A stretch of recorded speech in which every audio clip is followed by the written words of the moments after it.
Thank you.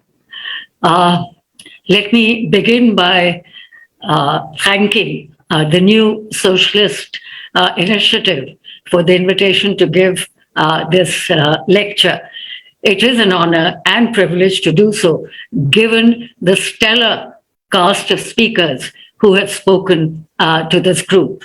I'm especially thankful to Subhash Gatade and Ravi Sinha for inviting me to this important series of democracy dialogues. And as it turns out, I'm going to be speaking about the crisis of democracy. So here it goes. Challenges to India's democracy. The 75th anniversary of Indian independence is a landmark event in the history of our democracy. It is for this reason a significant moment to assess the state of our democracy. As the largest democracy in the non-Western world, India is a success story. It is one of the few countries in the post-colonial world that took up the challenge of building an inclusive democracy in a diverse, multilingual, and multi-religious society. Its success, however, has primarily been recognized as an electoral democracy, with free and fair elections registering fairly high voter participation and continual changes of government and peaceful transfer of power. Elections certainly are a climatic moment of the democratic process, but and nowhere more so than in India, but by no means the only important one. Politics between elections is central for understanding the challenges facing Indian democracy, and it is important, therefore, to contextualize democracy. 3 years since the Bharatiya Janata Party, the BJP government, was re-elected, has seen the consolidation of the process begun in 2014, the creation of a Hindu state. This process has been facilitated by the combination of majoritarianism and authoritarianism, which has resulted in democracy becoming thinner, not accidentally, but deliberately. These two processes, though separate, reinforce each other to weaken democratic politics, giving rise to a disquiet about its combined impact on our democracy. This does raise questions about the relationship between Hindu nationalism and democracy, which seems to weaken the idea of democracy moderated by institutions. The three principal areas of concern that I shall focus on are the consolidation of the majoritarian brand of politics, the weakening of the checks and balances of constitutional government, and decline of independent institutions, and the shrinking space for political dissent curtailed by the criminalization of dissent and the crushing of protests. My lecture this evening will try to make sense of these shifts through a thematic and not chronological exploration of the trajectory of Indian democracy since 2014, and I emphasize that since 2014, focusing on the impact of these three overlapping developments that I just mentioned on Indian democracy. Each of these issues, significant in its own right, when taken together, constitutes a major risk to our democracy. My focus is on current events, but each can point to empirical features of the period as evidence of the crisis of democracy. However, public protests in the last few years, and particularly in the last 3 years, have emerged as a major bulwark against authoritarian rule and the erosion of democratic dissent. For the opposition, it is indeed a moment of reckoning, but there are signs of change there as well.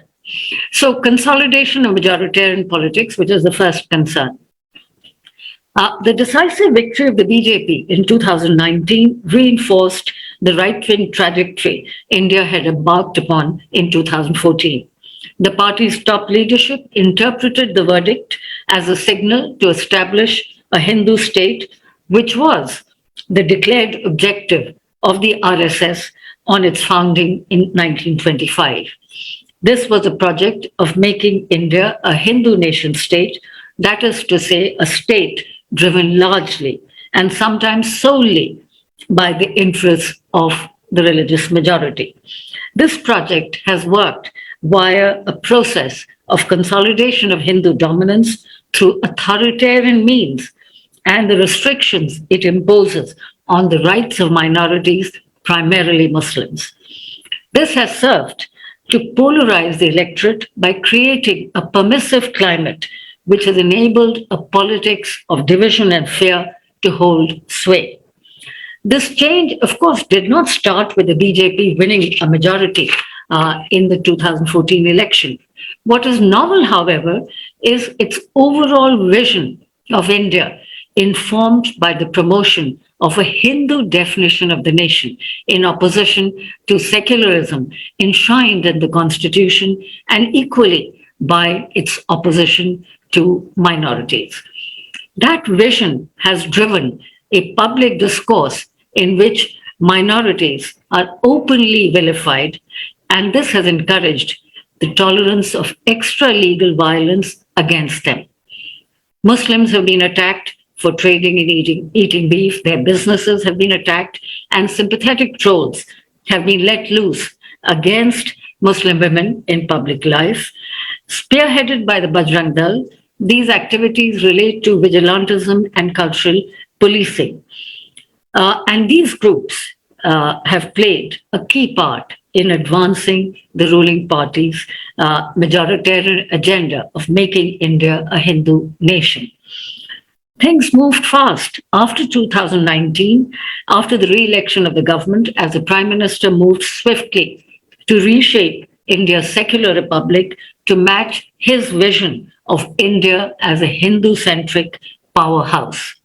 The party has used its electoral mandate to justify major policy changes that break from established consensus, arguing that these were part of its election manifesto, which now had a democratic imprimatur to go ahead with it. And indeed, it has gone ahead with it. The government pushed through a series of laws in quick succession, which had a direct impact on the constitutional concept of equal treatment. The breathtaking advance of the advance of majoritarian politics was apparent in three major developments. Thanks to the BJP's overwhelming majority in the Lok Sabha, several bills were passed that advanced this agenda. The government began with the abrogation of Article 370 and 35A of the Constitution, which defined and protected the status of Jammu and Kashmir. In one stroke, the state ceased to exist and its 3 years statehood has not been restored. And it came under virtual military occupation with all means of communication and normal day-to-day life disrupted for a very long time. Now, even after more than 3 years, the situation is far from normal. Well, it will be 3 years. I shouldn't say more than 3 years, but I should say more than 2 years. The situation is far from normal in the state. The whole exercise is widely regarded by a significant number of people as a violation of the Constitution and its procedures. Second, the citizenship provisions in independent India avoided any communal or religious identification, adopting a birth-based rather than descent-based model. This has changed after the enactment of the Citizenship Amendment Act, which seeks to fast-track citizenship to non-Muslim minorities in Pakistan, Afghanistan, and Bangladesh by creating an exemption for illegal migrants who are all non-Muslims, but does not offer the same exemption to refugees and immigrants who happen to be Muslim. This is obviously extremely discriminatory. And not surprisingly, the amended law quickly occupied the center stage of Indian politics. For the ruling party, however, it was a culmination of a long overdue project which envisioned India to be the natural abode for all Hindus. Now, of course, it runs contrary to the inclusive idea of India, which had enshrined equal citizenship with no religious distinctions. It provoked major protests across the country, which lasted for 3 months until the outbreak of the COVID-19 pandemic, which put a stop to it. The third significant development, it's hard to say which of the three is more significant, but the third significant development related to the Supreme Court's verdict, which pronounced that the disputed land in Ayodhya would go to a government monitored trust to build a Ram temple, and Muslims would receive a separate 5-acre plot of land in the city to build a mosque. The apex court thus ensured that a temple would be built on the land where the mosque once stood, which by the court's own admission was illegally demolished. The greater significance of the judgment lies in the tacit endorsement of majoritarian politics by the highest court. Furthermore, assigning to the central government the task of setting up a Hindu religious trust to build a Ram temple implies that it was the government's duty to cater to Hindu religious interests. The court ruling was undoubtedly a huge victory for the ruling party, which had made the construction of the Ram temple a focal point of its political campaign. Now, at the political level, these three events and actions are not merely tactics to consolidate the Hindu vote.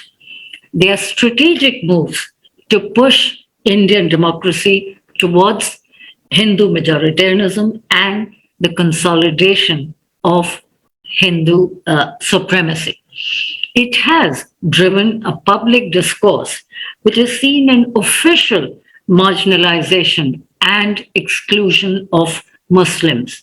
It is no secret that Muslims are the most underrepresented group in public institutions in India. They have been completely edged out of power structures. They already were on the margins, but now they've been completely edged out of power structures under the present dispensation. The ruling party has shown that over 200 million Muslims, one of the world's largest Muslim populations, doesn't count.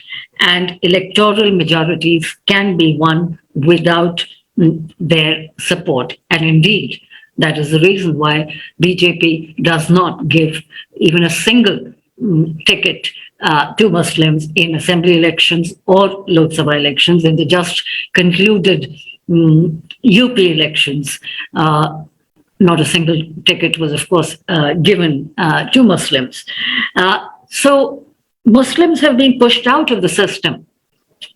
First, by rendering them irrelevant electorally, as I just mentioned, and then rendering them invisible in the public sphere owing to their electoral inconsequentiality.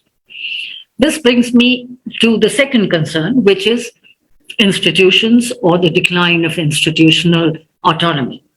In addition to majoritarian politics, the contemporary political order is basically authoritarian and extremely centralized. The common thread running through this process is prime ministerial control of political institutions.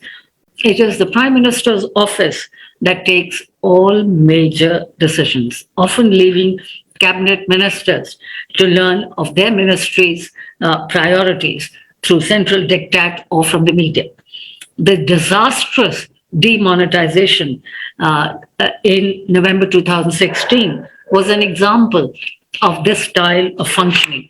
Many senior cabinet ministers were unaware of the Notebandi decision until shortly before it was announced. It's not even clear whether the finance minister, Arun Jaitley, knew about it well in time, so to speak.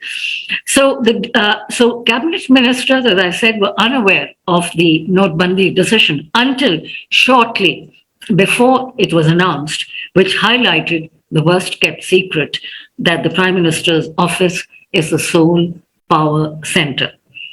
Top down control has affected all public institutions which are intended to check the exercise of executive power, not the least investigative and coercive agencies, whilst tightening political control over them.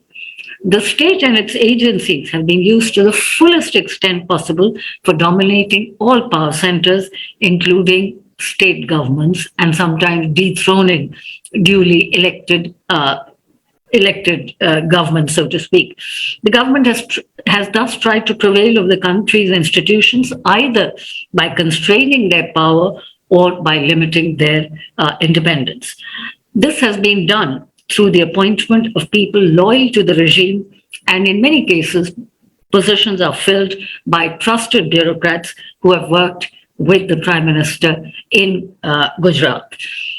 Although institutions have always had to negotiate with political rulers, and there have been periods in India's past when things came to a flashpoint, as during the emergency, but never before institutions have had to function for political ends to this extent when there is no formal declaration of emergency. The powerful executive has come to dominate most branches of government, especially parliament, and ours is a parliamentary system of government. This process began with the abandonment of any meaningful discussion in parliament, thus undermining its significance. The manner in which farm bills, extremely controversial farm bills, were introduced and rushed through in October 2020 without debate and by a voice vote is an indication of the serious decline in Parliament's functioning. The erosion of autonomy of the Election Commission of India is really a matter of serious concern and is part of the same story of declining autonomy. High-stake elections invariably throws up situations where the Election Commission doesn't just have to be fair, it also has to appear to be fair and neutral. This position has been compromised by the erosion of the Election Commission's credibility owing to decisions that are seen to be supportive of the ruling party, especially its top leadership. Critics point to the breaches of the model code of conduct in many elections that haven't been dealt with impartially, thus giving a fillip to the process of majoritarianism. Appeals to religious and caste sentiments have become quite in your face, but the Election Commission has not really taken any action in the last several elections to stop this. Possibly, as has been argued by several commentators, political scientists, and political analysts, that the government has succeeded because it has appointed what critics call client election commissioners, a tactic that has affected other institutions also. Now, but the declining autonomy of election commissions is particularly is particularly a matter of concern because it unlevels the playing field and contributes to the distortion of electoral politics. Now, if Parliament and Election Commission are no longer act as an effective check on the executive, much the same can be said, very sadly, for the judiciary. The Supreme Court was, until recently, one of the most powerful courts in the world. But again, critics point out that it has abdicated some of its independence, notwithstanding its complete control over the formal processes by which appointments are made to higher courts. The Supreme Court's role in the production of the National Register of Citizens in Assam, the judgment in the Ayodhya dispute, its apparent lack of urgency in hearing the challenges against the Citizenship Amendment Act, the abrogation of Article 370, and above all, and I give this the greatest importance, the unresolved controversy over electoral bonds are really part of a pattern as the court is clearly avoiding pronouncing on controversial cases strongly affecting governmental interests. The court has simply did not even take up habeas corpus petitions. As a result, people languished in jail for months. So during the term of its successive chief justices, the court seemed to have stopped, not always and not entirely, but is often seen to have stopped opposing the executive, either by dismissing the potentially embarrassing petitions or simply abstain from taking up a case for months or years. And we are about to witness one such issue, and that is the Supreme Court is giving no urgency to hearing the petition on the hijab issue.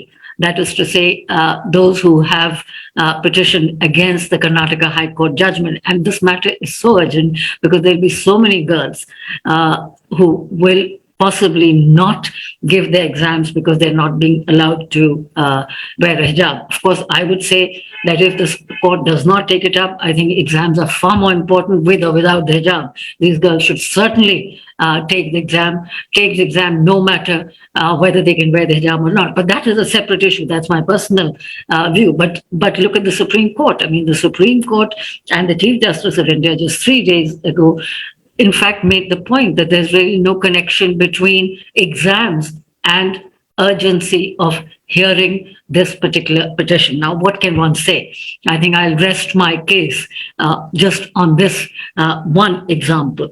So now, whether this can be explained in terms of government pressure or appointment of client judges or ideological affinity on many issues, such as Ayodhya, the illegal migrants issue, all this remains an open question. Of course, the NRC issue is a striking example in which the chief justices have, or at least one chief justice certainly, expressed the same viewpoint as the ruling party.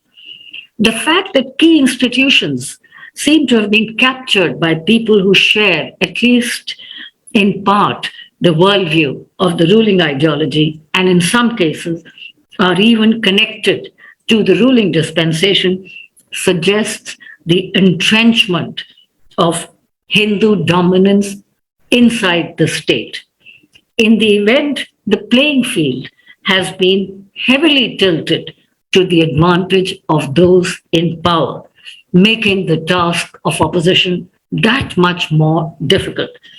And the lack of impartiality among institutions is a major factor contributing to this situation. This brings me to the third issue, and that is the shrinking space for dissent.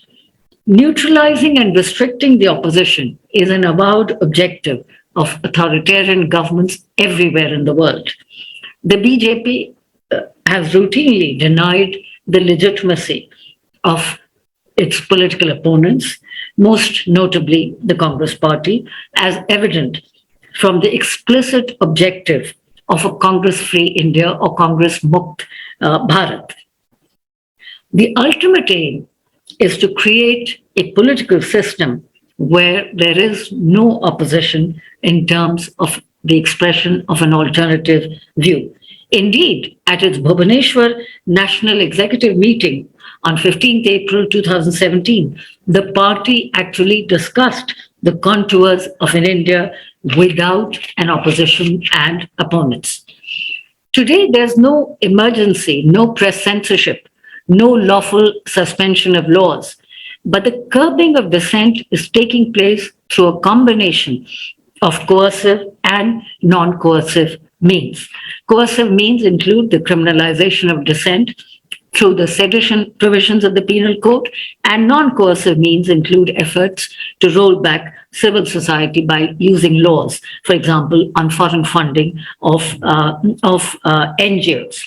And the FCRA, which is to say the Foreign Contribution Regulation Act, is a handy weapon that has been used by government to rein in pesky critics.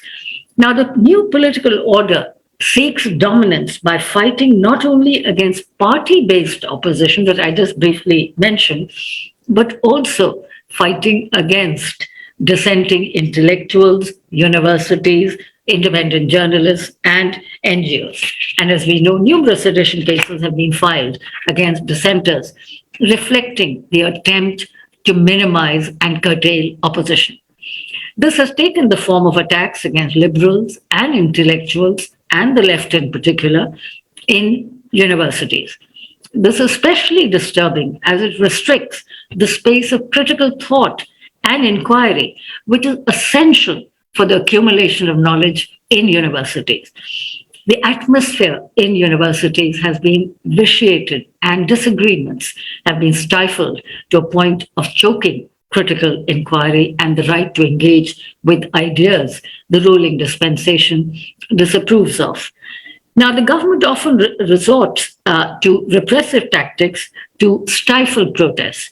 And the most flagrant display, and I think the harshest display of such tactics, what was witnessed in response to the protests, to the remarkable protests, I should say, against the Citizenship Amendment Act, which, as I said, provoked huge protests. But the government did everything possible to curtail them, to restrict them, and in some states, and most notably in my own state of Uttar Pradesh, to crush them. Now, the curbs on dissent are not new. Previous governments, too, made things difficult for protest movements.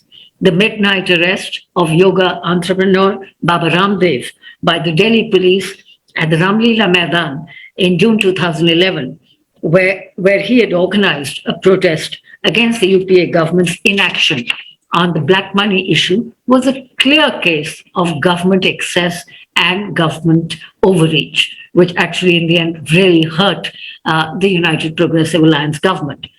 As with the sedition cases, again by the UPA government, in the Kudankulam case in Tamil Nadu. However, there is a sense in which these negative trends have accentuated or sharpened, marking an unprecedented attack on the politics of democratic dissent. The scale and intensity of restrictions is much greater now than before. Also, what is significantly different under the present dispensation is the wider ambience of intolerance encouraged by the volatile combination of religion and nationalism with the explicit backing of state power, which was never the case before and certainly not during the emergency. What differentiates this regime is the space it provides for the construction of an enemy within, which it needs in order for majoritarianism to thrive.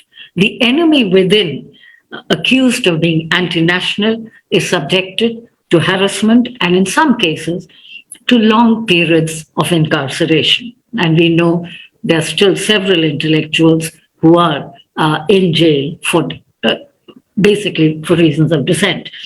One of the consequences of this approach is that the National Security Advisor can publicly say to the police that civil society is now the new frontier of war. This attitude reflects the fact that the government or some of its ideologues have begun to see civil society, dissenters, and people who think differently as enemies of the nation. And how dangerous this can be for democracy is evident in India and is evident historically from the experience of so many countries in the 20th century, as indeed in the century too. So this attitude reflects the fact that government or some of its ideologues have begun to see civil society, dissenters, and people who think differently as enemies of the nation. In these circumstances, it is hardly surprising that any protest that seeks to challenge or is critical of the regime is deemed injurious to the health of the nation, even though disagreement with the government need not be a rebellion and certainly is not tantamount to overthrowing the government. Now, there have been some serious social consequences before I come to the opposition, so to speak, to this state of affairs.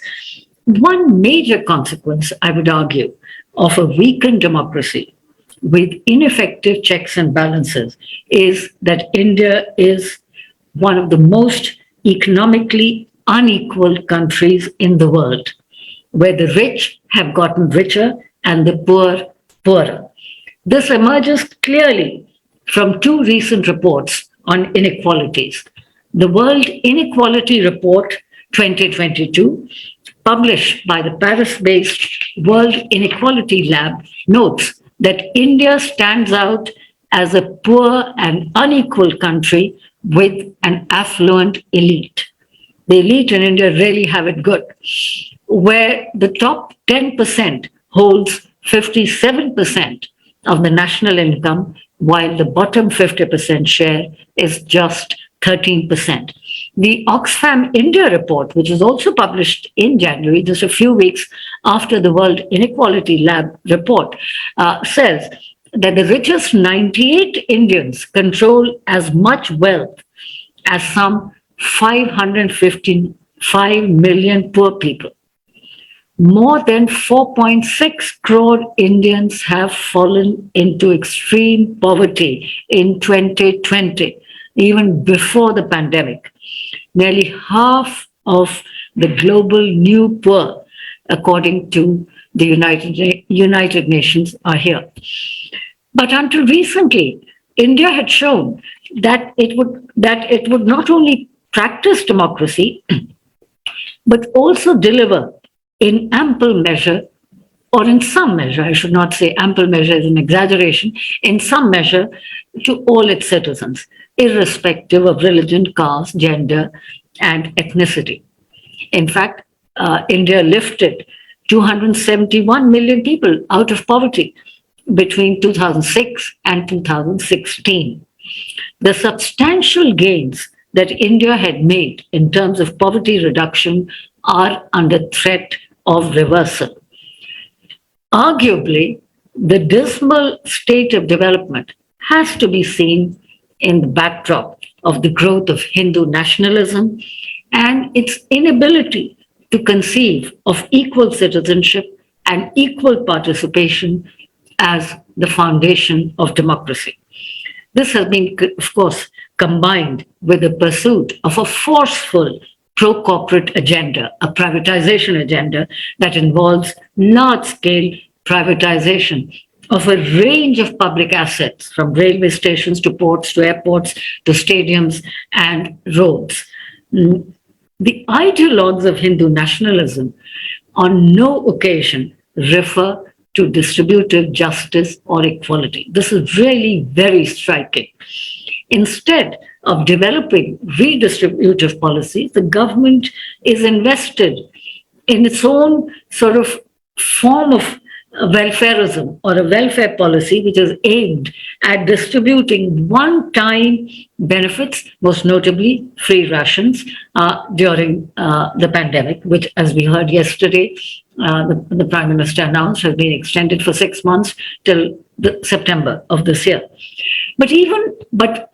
But my point is that this is good and this was perhaps needed, especially during the pandemic and given the joblessness, acute joblessness in India and no prospects of getting jobs. Certainly, free rations was something that was very, very important. But my point is that even this minimal economic security was not provided as a matter of right to decent living, but as a largesse from the state. The Mahatma Gandhi Narega, which was instituted as an economic right notably, has been whittled down, diluted, while the distribution of free ration, which is not a right, is but is closely identified with the political leadership, which is hailed for its benevolence in and its munificence in helping the poor at a time of economic crisis. And surely this kind of transactional welfareism, if I may put it that way,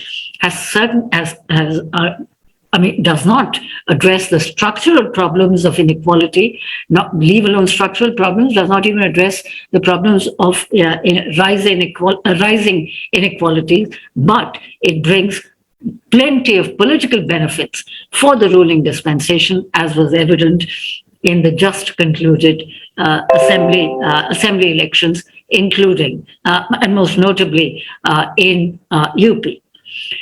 Now, this then brings me to the concluding section. Now, I just mentioned the 2022 assembly elections, which the results of this series of elections indicates a reinforcement of the rightward shift India's polity had embarked upon in 2014. Barring a few setbacks, notably the defeat in the West Bengal assembly elections in 2021, the trend is not reversing. The BJP has in fact consolidated its primacy in most states, barring those where regional parties hold sway and have kept it at bay. This complicates the politics of opposition parties further, making it difficult for them to function in a political field defined by growing support for majoritarian nationalism or Hindu majoritarianism, which is one and the same. In contrast, a decade ago, civil society and opposition was thriving. The Congress-led United Progressive Alliance government was compelled by activists to enact the right to information and the right to employment, that is Narega. The rape and murder of Nirbhaya turned thousands of young women and men into political activists, compelling the government to enact the Nirbhaya Act, also known as the Criminal Law Amendment Act 2013.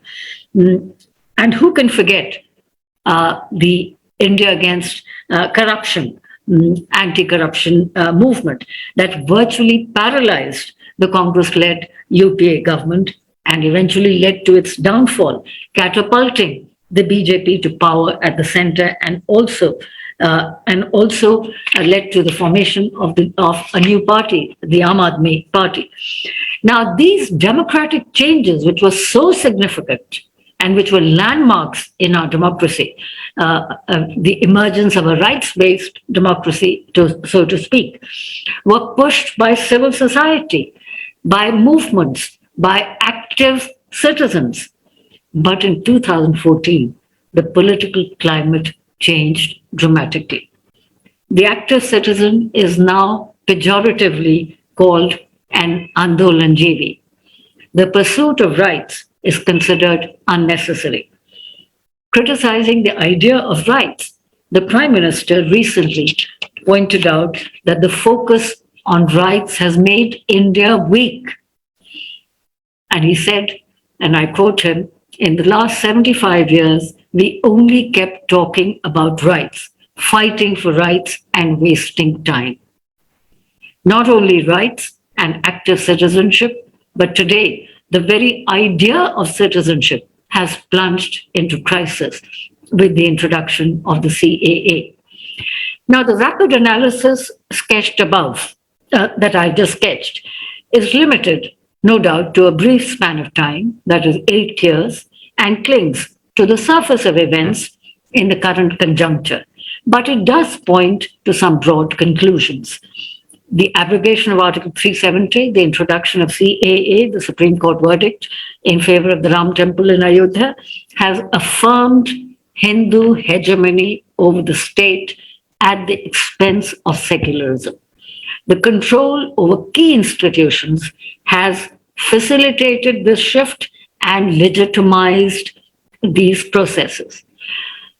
Thirdly, the close connection between authoritarianism and majoritarianism has resulted in the complete marginalization and exclusion of Muslims from the institutional framework of the country. And I emphasize this, the complete marginalization and exclusion of Muslims from the institutional framework of the country.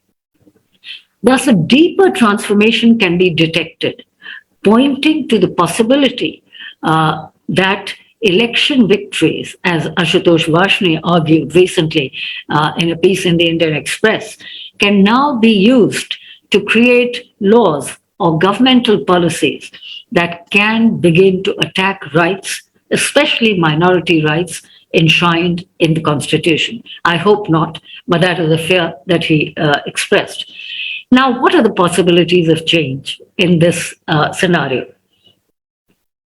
I think public protests have given a glimmer of hope by pushing back against illiberalism and coercion. Even though the regime restricts the scope for mass action by deploying strong arm tactics and increasingly using national security to curb demonstrations, public protests nonetheless have occurred with growing frequency under this government since 2014, and protests have been more frequent since 2019, and of course the equal citizenship protests and the farmers' movement, a remarkable movement, one of the world's largest and longest movements, are two particularly important protests.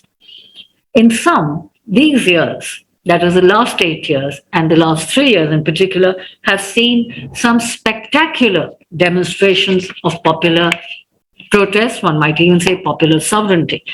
A central political dynamic then that has emerged is the growing struggle between two forces: the continued dominance of Hindu nationalism at the center under Prime Minister Narendra Modi, who continues to be extremely popular, and interruptions to its legitimacy by social movements and the challenges faced by Hindutva at the hands of anti-BJP and non-BJP parties. And I'm deliberately making a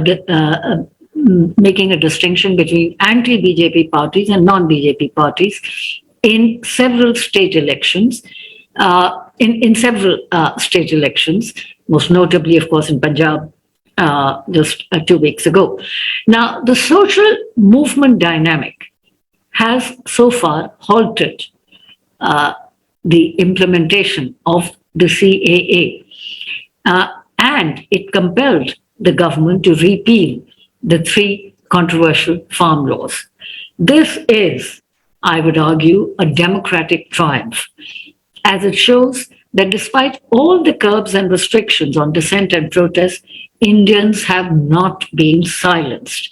They are making their presence felt and determinedly staking a claim to democratic participation. As for opposition politics, that is, opposition party politics, it too is in a churn. Non-Congress parties have begun to take up the space vacated by the Congress, which is showing no signs of revival. 8 years after its spectacular defeat in the 2014 elections, the party is suffering from three major deficits. And since I just finished a book on the Congress, I'm just basically making the point that is central to that book, which I hope will be published next month. That is, the party is suffering from three major deficits of credible leadership, weak party organization, and a clear ideology or ideological positioning vis-a-vis the ruling party. Beyond these three structural problems, the Congress party has failed to rethink its campaign strategies and has no new program to offer to the people. Or if it does, it rings hollow because the party activates only months before the elections. So overall, opposition politics in these circumstances, is functioning at two levels. At one level, there is an attempt at challenging Hindutva dominance led by the Congress. At the other level, opposition parties operate within the space set by the BJP and are not bothered about the mobilization of Hindus on the basis of communal polarization. And I think there are several parties which fall into the latter category. Even though the first is difficult, that is challenging Hindutva dominance, the three main strands in anti BJP politics, the Congress strand, the social justice strand, and the left strand, can collectively counter the BJP. The second strand, where there is no challenge to Hindutva dominance per se, the second will not challenge the BJP directly, but can weaken it. Thank you very much.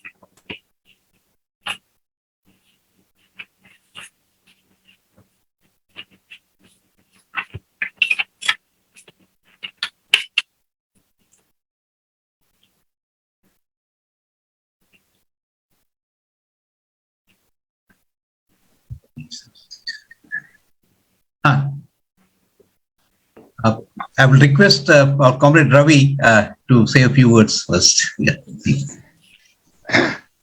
Thank you so much, Zoya ji, for accepting our invitation. It's a huge honor for us, and thank you for such lucid and comprehensive lecture about which we are not surprised. That's what we have grown to expect from you. While Subhash and Bhargav select questions and commentators to bring to your notice, I will just start by asking a question which I often ask, and many of our participants, to them I may appear as a broken record.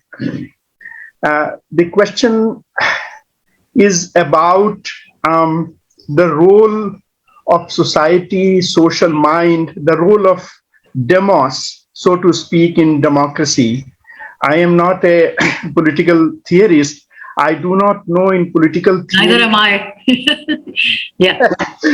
I do not know how society is factored into the political discourse of democracy. What happens, what does one do when democracy is threatened by demos itself, by the processes of democracy itself?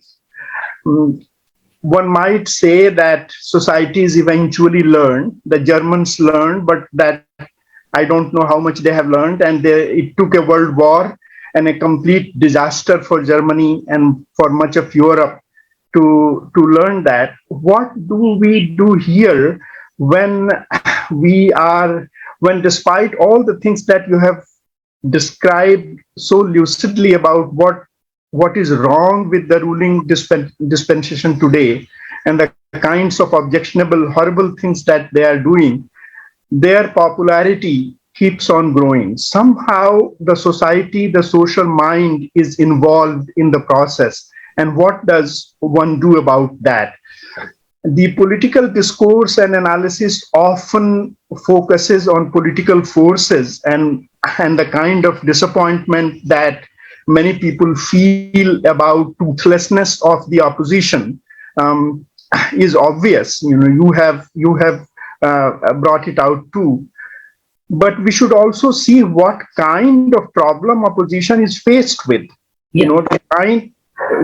The kind of majoritarian ethos, the kind of support for majoritarian authoritarianism is there. Do you think that people have just been misled, or people are just egged on to support wrong things, and if right forces are active enough, they will be able to easily undo this challenge to India's democracy? I don't know how to say without sounding pessimistic that the playing field, electoral playing field, the democratic playing field itself seems to be tilted against forces of democracy, and seems to be tilted in favor of authoritarian majoritarian, bigoted kind of forces. So how do societies learn, and what do we do about that beyond putting the onus on the democratic political forces? Thank you. Uh, please, Professor Hasan, would you like to respond? Please. Well, I can very briefly.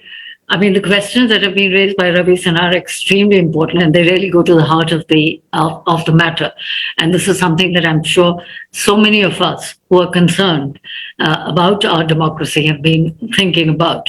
I think the point you make about what happens when demos is threatened. Well, in a sense, in this case, threatened by the electoral mandate, which is in favor of a right-wing party, and what kind of right-wing party it is. But how we explain this? If I could just put it very telegraphically, because this is something that we've all discussed and we're all thinking about, so I'm not going to be adding anything new to what is already well known and widely discussed. But put telegraphically, I would say nationalism. And I do think that opposition parties have underestimated the significance of nationalism in India right now. And number two, opposition parties have also underestimated the conflation of nationalism with Hindu nationalism. And I think this conflation of nationalism with Hindu nationalism happened partly because the opposition parties, and here I blame the Congress in particular, over the last 7 to 8 years, it simply did not recognize, that the ground was slipping from under its feet on the whole issue of, here is a party which led one of the world's largest national movements. Well, I can't think of a larger national movement than the Indian national movement. And how many times have we heard the Congress party or its leadership defend its record, or to even make the point that many intellectuals make, which is that the BJP had nothing to do with the national movement. They were absent, completely absent from the national movement, and they are now busy appropriating some of the leaders of the national movement who were then part of the Congress, but maybe perhaps a little bit on the right, and therefore somehow the BJP thinks that it is its right to appropriate them. So I think nationalism is a very big issue, and here I think one expected at least a national party such as the Congress to take up this issue. It didn't. Now, very late in the day, this whole argument about Hindutva and Hinduism is frankly an argument that is just going to go nowhere. And indeed, it is evident that Rahul Gandhi's attempt to make that argument didn't go anywhere. In fact, it is ceding the ground to the BJP by getting into that territory. So the issue, the focus should have been simply on inclusive nationalism, which is our heritage, which is a legacy of India's national movement. Instead, getting into this whole debate about Hinduism and Hindutva and so on, and the two are different. Obviously, they are different. Of course, they are different. I think we should leave that to Shashi Tharoor, and he has been arguing that case. I think there was no need for the top leader of the Congress party to get into this debate. It should have been left to others, and it's fine. I think it was fine for Shashi Tharoor to take up this issue. He's written a book on this and is perhaps quite well versed in. And the point is, he's well versed in what he's talking about. I'm not sure whether other leaders who have been trying to make this trying to differentiate between the two are so well versed in Hinduism. So that is a major problem. So I think letting go of nationalism was a big problem. Even now, I think there's so little attempt to regain nationalism. In fact, what is even so that's one. The second, of course. Again, I wasn't so brief on this one, although I said I'm going to be very telegraphic. The second is, of course, this whole issue of victimhood. Somehow, the ruling party has been able to convey this point that the majority community has been victimized. By whom is not clear, but I really don't see how a minority can victimize a majority. But nonetheless, there's so many takers for this argument of victimhood, and it comes up in every election, in every state assembly election in particular. So I think that is one. Second, and following from this whole victimhood, and this I find really so sad and really sad, is this whole business of people not being bothered. I mean, this whole attempt to fix Muslims and to, sort of fix Muslims, which is part of the same thing. And related to this is that somehow whatever is being done doesn't seem to bother many people because it doesn't affect them. I mean, it affects the minorities, but it does not affect the elite. It does not affect the middle classes, and and so on. So as long as it doesn't affect people directly, they think they can live with it, and indeed they are living with it, and are perhaps quite okay with it. Third, the division in the opposition is, of course, a major issue. And the opposition is not really putting up a strong enough fight. They're simply not putting up a strong enough fight, but for reasons that were mentioned by Ravish and I would completely go along with that. There is a very unlevel playing field, and the entire state machinery. Well, I mean, that is a major problem, is that the unequal playing field and the way in which state power is being used for the promotion of party interests. And we can see that in the way in which the Prime Minister functions, where he often functions more to promote the interests of his party than always. But of course, now they've equated the party and nation. And so therefore, if he's promoting the party, he's supposedly promoting the nation. And then, of course, the role of the RSS, which has been at it for almost 100 years. And finally, their hard labor of 100 years has borne fruit. And one other point which I should have actually mentioned earlier, and that is the support in India, greater in India than perhaps in many countries, for a strong leader, bordering on a support for autocracy. And indeed, the Pew surveys have shown over the last few years that there's greater support for strong leadership and autocracy in India than in most countries. In fact, India is among the 3 countries which has the highest support for a strong leader, and we indeed have a strong leader. You can't think of a stronger leader than the leader that is that we have. So all of these, and I'm sure there are many other issues, but I've just mentioned some of them that I think might account for where we are. And perhaps, and we could talk about it, nothing demonstrates the difficulties facing the opposition than the proceedings, the electoral proceedings in the state of UP, where Hindutva was challenged, but it's very clear that the challenge was not significant enough, was not substantial enough to displace them from power. But I think that the UP story is a fascinating story in a sense about this kind of situation that we are faced with, that there is a challenge. There's a huge challenge. And most importantly, I think what is also very significant is that people like us on the left, who certainly think that material issues matter, and certainly there was plenty of material discontent in UP on the issue of joblessness, on the issue of price rise, on Avara Pashu, and you name it. And of course, the gross mismanagement of COVID, not to speak of dead bodies floating in the Ganga, all of this. And yet with all this material and economic discontent, which almost shifted the political discourse, public discourse in UP, and yet the BJP romped home. comfortably, not as much as they were expecting, but did very well. I will request my comrade Bhargav to take a question in the chat box. Thank you, Subhash. Very good evening, Professor Zoya, and thanks for this lucid presentation and illuminating all the dimensions of this rotting of our democracy.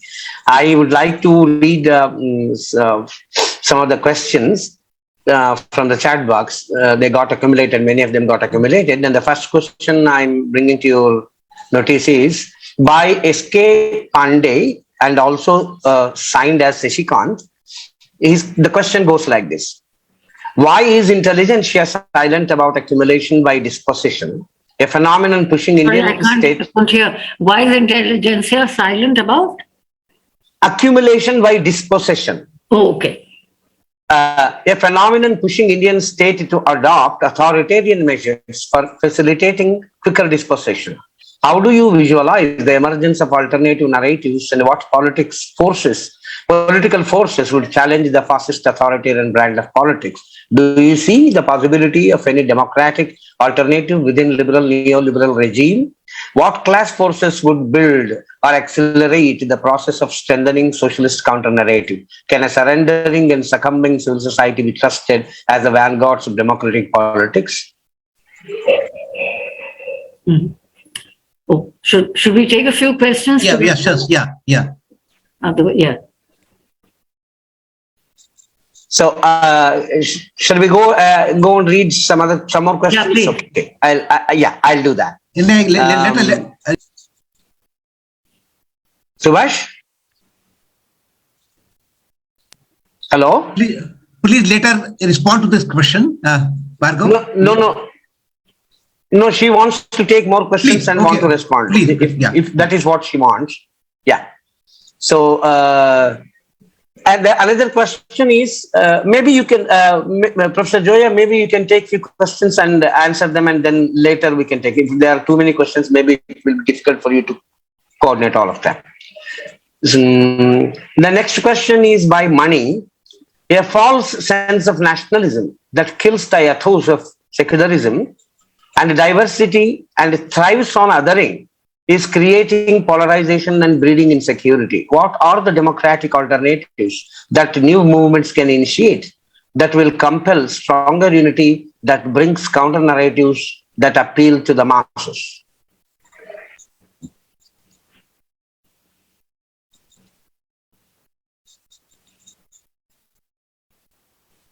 Yeah, are we taking more or?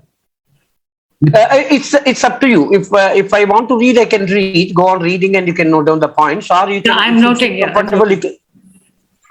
But okay.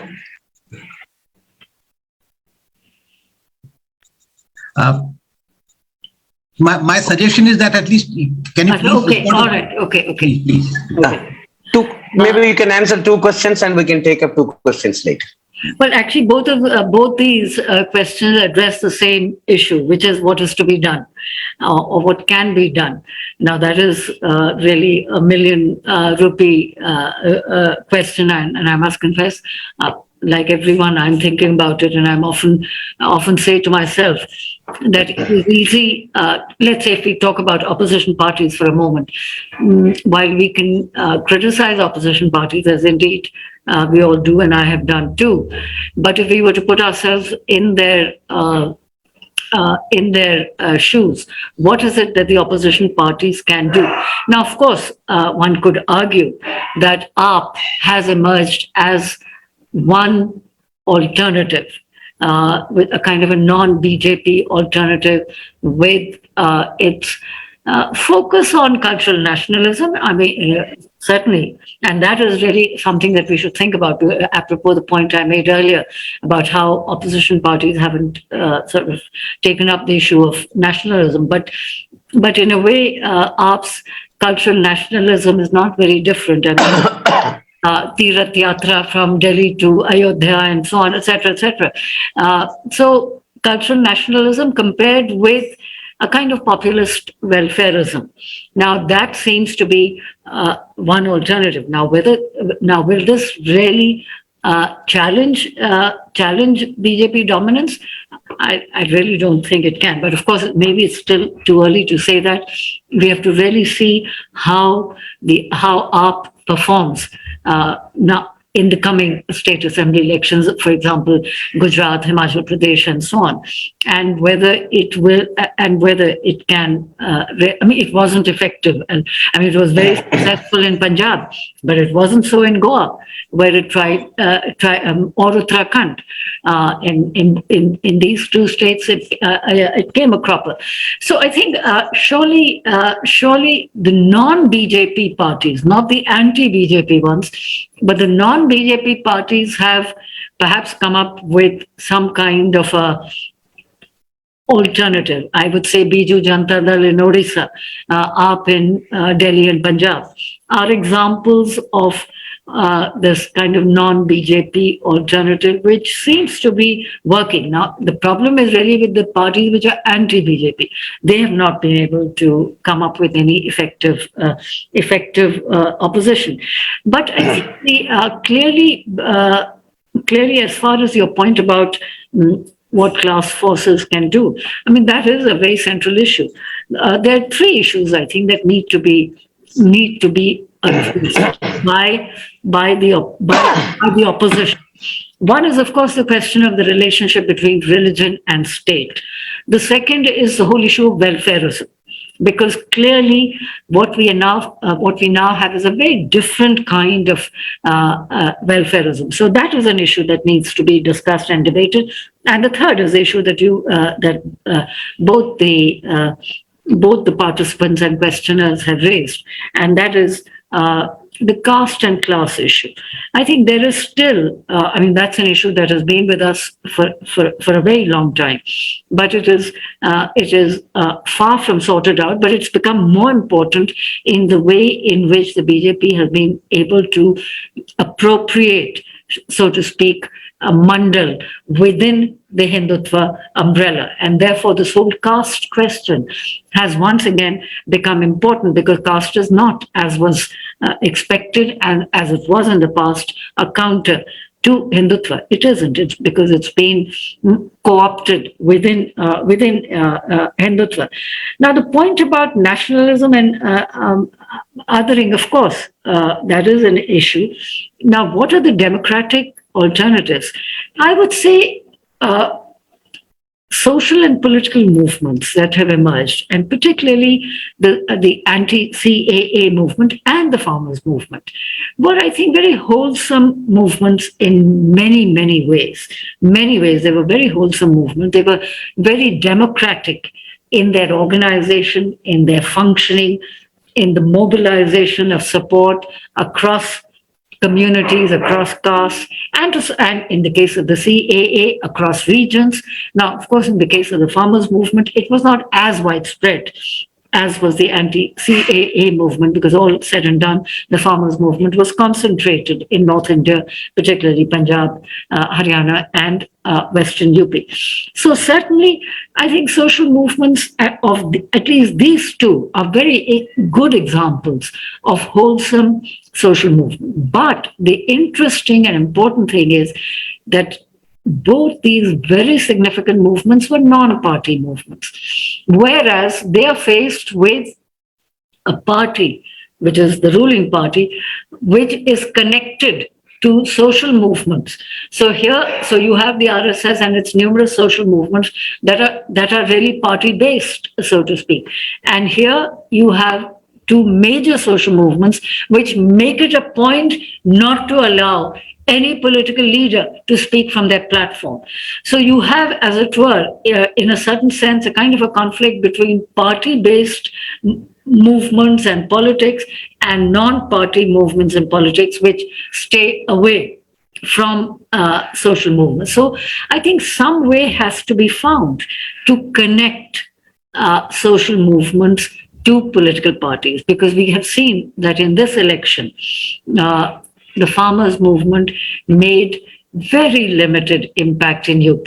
It certainly impacted the election outcome in Muzaffarnagar, in the 8 seats of Muzaffarnagar, and perhaps a few other streets. It no doubt created a mahal mahal which was conducive for the Samajwadi Gathbandhan, but obviously creating a mahal is not enough. So I think this whole dynamic between parties and movements requires much greater thinking, much deeper thinking, because we have before us an example of a movement-based party, i.e., the BJP RSS. I'm not sure whether I would put AAP in that category, but yes, to some extent, you could say the AAP has also emerged from a social movement.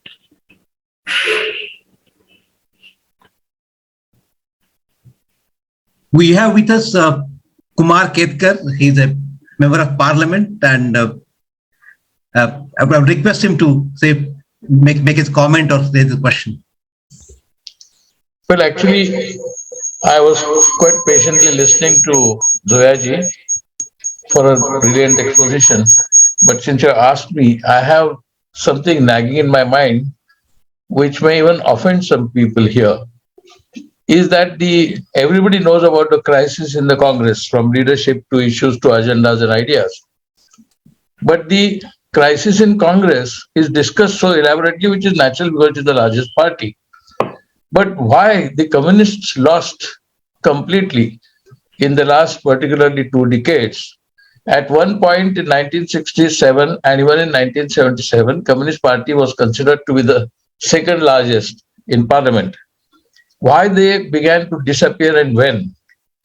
That is one point. And related point is the destruction of the Congress or the crisis of the Congress cannot be only attributed to the crisis in Congress leadership or ideas and ideologies, but also the attack on the Congress by the left. Left contributed to the destruction of Congress enormously, along with the right. And in fact, left and right often collaborated to destroy the Congress. The left thought the destruction of Congress will provide them space, but right actually made left its own Kerensky and became the leader.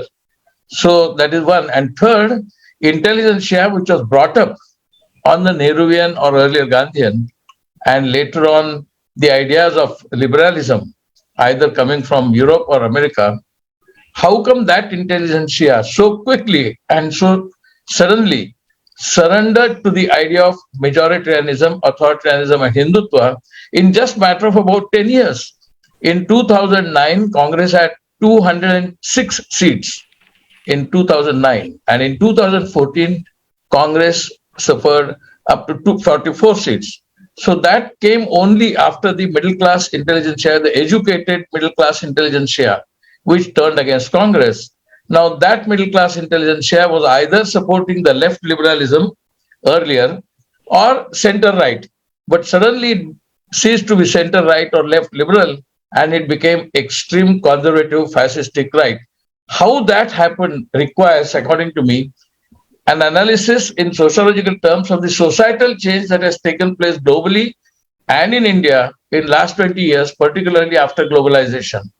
And globalization was the trigger for the middle class losing its core values. And today, not only there is no idealism, there is no value to moral and idealism, and no value to the very ideology or debate.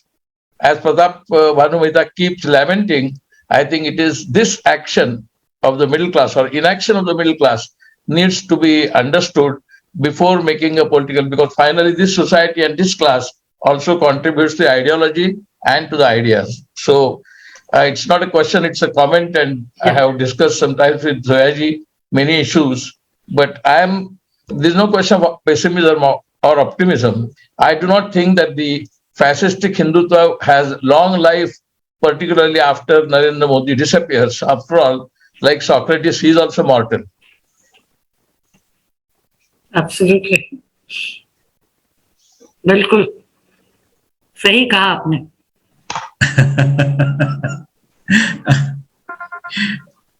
No, but why don't we discuss the decline of the left? I think so. I agree. I agree with Kumar Ketkar Sahab that there is an obsession with the Congress, especially in the media, and also to some extent, as he's suggesting, in the intelligentsia. And the decline of the left has been even more dramatic. Even more dramatic. And I think the problem is not really, I think both the Congress and the left have declined. Well, in case, I mean, after all, the left has declined. I mean, left has declined very significantly.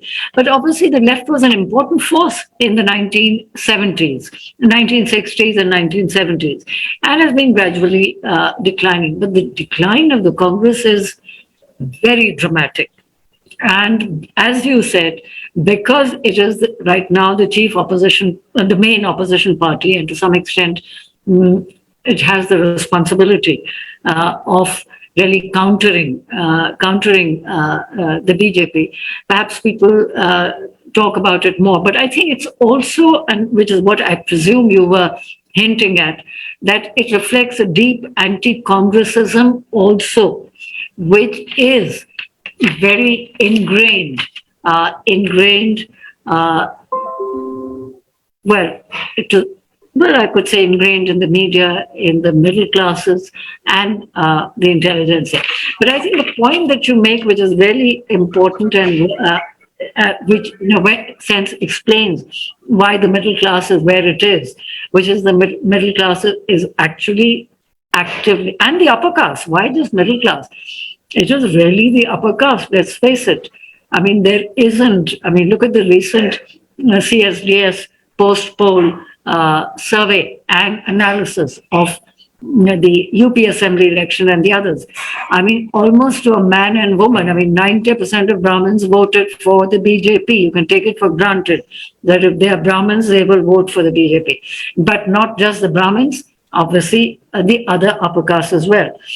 So I think it is not just, it is upper caste and middle class. And in states where upper caste constitute a significant chunk of the population, as in UP, where they are almost, Brahmins are about 9%, imagine. And upper caste constitutes almost 19-20%, and it makes a big difference. But as far as the middle classes are concerned, the point that you were making, and which is really the key point, and that is liberalization. That is the watershed. Globalization, liberalization is the watershed, and the middle class, which was so dependent on government employment, public sector employment, is not dependent on public sector employment and is happily watching and supporting the privatization of public assets, because they are not really invested in that anymore. They're invested in the private sector. So now, of course, the irony of ironies is that the Congress introduced liberalization and the globalization of the economy, and in a sense has been the biggest loser from that very process of liberalization. And so yes, I think that is what is really the issue, is liberalization and globalization, and the fact that the middle classes simply have no stakes in the old economy and have stakes only in within quote the new economy. But what is really surprising and really in a sense important to understand is that why is it that after such huge unemployment, the highest unemployment in 45 years, which has been repeatedly pointed out, which has been repeatedly talked about, discussed by people themselves in the UP Assembly elections. The one issue which was on everyone's lips was बेरोजगारी बेरोजगारी बेरोजगारी, यही था. बेरोजगारी, महंगाई, आवारा पशु. These were the three issues which everybody, I mean, in fact, people weren't really frankly talking about COVID mismanagement. These were the three issues that everyone was talking about.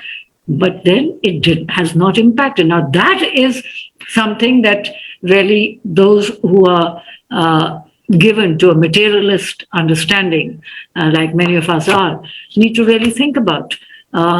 in a way even materialism has been contained, so to speak, by this new welfareism. So you have a new economy and you have a new welfareism, so to speak. So that is really the alarming thing, so to speak, that huge economic discontent did not have a sufficient impact. That's something that we have to think about, because if that doesn't happen, then really, what can one say? A small rejoinder, if you don't mind, Zoyaji. जी बिल्कुल जनाब. Middle class was the bedrock, biggest supporter of the CPM and CPI in West Bengal, even after liberalization in 1991. Till 2011, CPM continued to enjoy the electoral support as well as mass support. Intellectuals, journalists, artists, writers, many people at that level in the middle class, intelligentsia, were supporting the CPI, CPM left front government in Bengal. In Maharashtra, the middle class was the bulwark of the idealism, left liberalism, including under Yashwantrao Chavan and many NGOs and social reform movements. And suddenly these two states, where the middle class was strong in progressive causes from the left point of view or liberal point of view, or even right-wing secular point of view. Right-wing secularists in Maharashtra were also strong social reformers. All that suddenly disappeared. In 2011, suddenly Mamata comes, and within 6 years, BJP starts rising in Bengal. And the same thing happens in Maharashtra. Despite Shiv Sena being there from 1966, Shiv Sena could not make a dent in the liberal politics of Maharashtra, only till Modi came on scene. And therefore, I am surprised why the middle class intelligentsia, which supported left liberalism, suddenly, or liberalism, or even right-wing secular liberalism, suddenly gave up all that and joined the Modi-led fascistic Hindutva. That I am quite flummoxed. But in Bengal, they haven't joined the Modi No, but they did join Mamata in a very negative sense. I'm not opposed to Mamata, gave a big lesson to Modi is a different thing, but Mamata's support was essentially against CPM. CPM and Congress both lost all the seats. Both were zero in last election. Yeah, they've lost their deposits in most seats. Yeah. Absolutely. Yeah. That is what surprises me. I don't mind if they vote Mamata instead of Modi. But the point is this, that the middle class phenomena that we are talking about, and so to speak, the middle class betrayal of liberalism and progressivism is not entirely unique to India. This is a worldwide phenomenon, although in many of the European countries and Western countries, North America and Europe, surely there's still a kind of a new left. Now, whereas in India, a new left hasn't emerged. Now, whether it is on the issue of climate change and so on and so forth, there are several issues on which there is a significant new left in Latin America, in Europe. But the new left hasn't taken off in India. So there is the organized left, which is to say, obviously the CPI and CPM have declined hugely, precipitously, with very little chance of a recovery. I mean, Congress might still recover some ground, but I don't really see the left parties recovering ground. But then the new left has also not gained ground here as it has in many other countries. So I think, but my point rather is the larger one, that the decline of the left has to do with the collapse of communism, the collapse of Soviet Union. There are obviously a complex set of issues that explain the decline of the left everywhere, including India. And in any case, now, of course, in some respects, the left was very effective in India, but it was always limited insofar as it was wholly devoted to electoral politics. Its success was limited to 2 or 3 states. And the biggest failure of the left is in North India, where in Bihar it was strong well until the late 50s, early 60s. It completely vanished. So it's the vanishing of the left in parts of North India is a big is a big part of the left's failure. It just did not make headway in the north. And we know if you do, and then the Congress has also declined in UP and Bihar. So then, I mean, the ground is sort of wide open for the right and for the BJP in North India. And let's face it, why is it that that a lot of people are saying that 2024 seems difficult for the opposition, partly because the BJP has a platform, and the platform is UP. And with that platform in UP, that provides a basis for its expansion into other states. And there, I dare say, the BJP has almost established a permanent majority, although it has been challenged. So in a sense, I stand corrected because Hindutva has been challenged in UP. And I think we should not disregard that. We have with us Meenu Gundevia from Montreal. I will invite her to share a query. Meenu Gundevia. Montreal.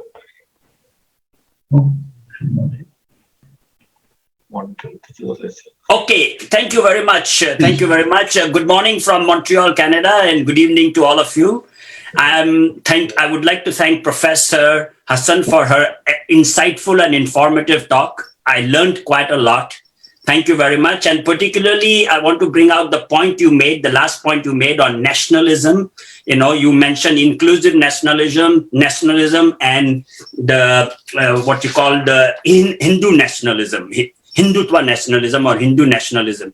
We also have a problem with nationalism over here.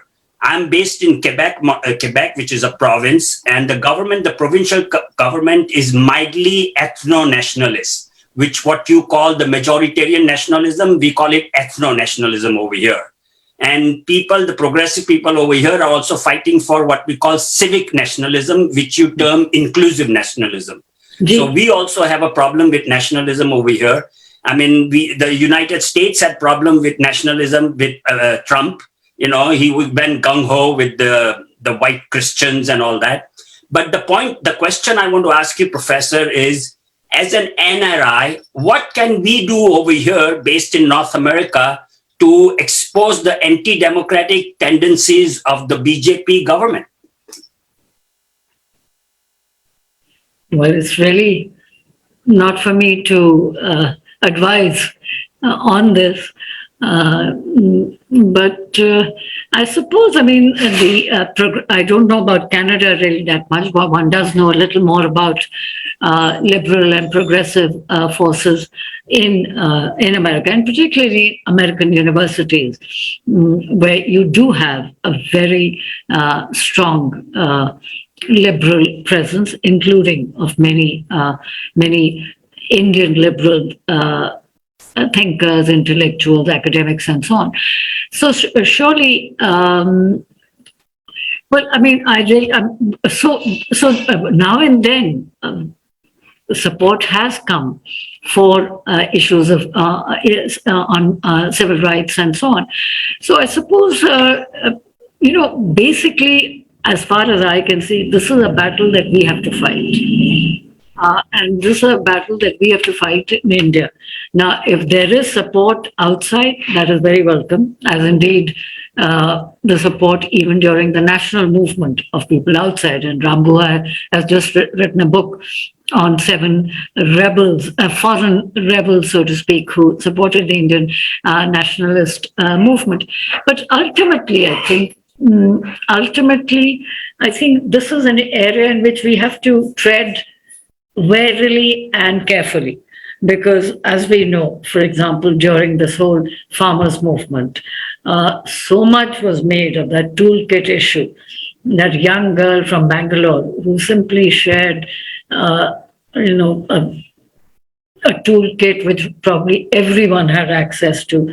But a sedition case was filed against her. She was arrested. She was in jail for a week and so on, all of 19 years old.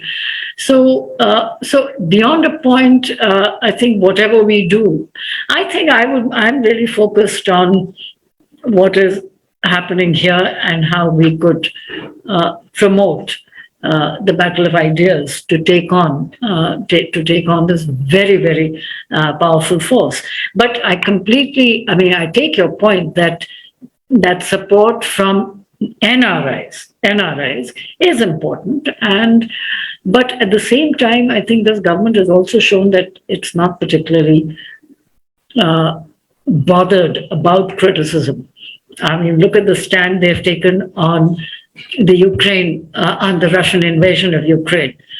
I mean, would we have expected a government to abstain as many times as India has abstained in the past 4 weeks of this invasion, despite pressure and despite so many foreign visits in the past 1 week by foreign ministers from here, there, putting pressure, mounting pressure on India, but they have resisted. And I think a very interesting example of how this government functions on these issues is to instructively read the foreign minister's speech in St. Stephen's, which was the article based on that speech was published in the Indian Express. So, I mean, their functioning is, they have a completely different notion of foreign policy. And I must say, when I read this article by Jaishankar Subramaniam yesterday, I realized that even if the issue is even though they are supposedly non-aligned in the case of the Ukraine conflict, but it's based on a completely different notion of foreign policy from our understanding of non-aligned foreign policy. So in a sense, these are all such complex issues, and to what extent it will impact this government is of course a question mark, which is not to say that we should not do what we must do. And this is not to say that the NRIs, progressive NRIs, liberal NRIs should not be doing what they're doing. And indeed they are. And I think very many NRIs have provided extensive support on human rights issues. And I think that's significant. That is significant, and have provided support for important movements, notably the farmers' movement. The support from Canada was very significant. So I suppose that is the way. That is the way to go.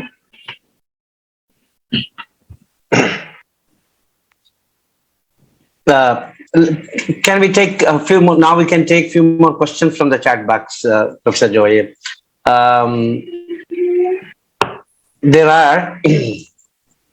There's a question by Khan Yazdani. The recent election strategy of BJP, that is 2080, that is complete exclusion of Muslims, he is referring to. 2080 formula has worked very well and yielded results in its favor. The same may repeat in coming elections, including to the 2024 Lok Sabha elections. Can we outsmart this formula? This is one question is asking. And another question is, interesting question seems to be, is asked by Cesar D. Mello. Hitler was known to have expressed himself and his ideology via architecture and other constructions. Is the erecting of a 182-meter statue a version of that trend in India? Yeah. And another question, maybe I will read this question too, maybe you can answer these three questions. Is it significant that Punjab is a state where the followers of a minority religion is in majority? Even Goa, where BJP's performance was far less impressive than in UP and Uttarakhand, and also Manipur, has a 33% minority population. So the Hindus, particularly in North India, appear to have come to be firmly attached to the Hindutva ideas. Can we conclude that? Well, There's a large number of questions, and I'm not sure if and very important ones. I'm not sure if I'm equal to answering them. But the 28-day formula, yes, of course it worked. That actually framed the UP election, and that was the template which formed the basis for a communal campaign, which actually was able to simply outsmart the economic discontent. Now, whether those in the opposition can outsmart this formula, obviously they were not able to do it in UP, and I think part of there are several reasons why that did not happen. One was, of course, it was a communal campaign, and second, I think this whole focus on caste alliances and caste alliances which were forged quite late and really sort of gained momentum after the defection of two or three important BJP leaders, notably Swami Prasad Maurya. But in fact, he lost his own seat. So much for his coming to the Samajwadi Party. So I think clearly, clearly one issue is to what extent can opposition parties such as the Samajwadi Party or the RJD, for example, rely on caste? Now, there's a difference between RJD and Samajwadi Party. The RJD in Bihar, I think, did not rely only on caste. Let's remember that Tejashwi Yadav, right till the end, focused on unemployment in a majorly way. In a sense, he was let down by the Congress. Let down in the sense that he allowed himself to be persuaded to give the Congress a very large number of seats. And the Congress was obviously not equal to it. But in UP, the Samajwadi Party focused principally on the misgovernance of the Adityanath government and did not really take up the unemployment issue in a major way. That is to say, in UP, I think the opposition was simply reactive. It was just reacting to Adityanath government.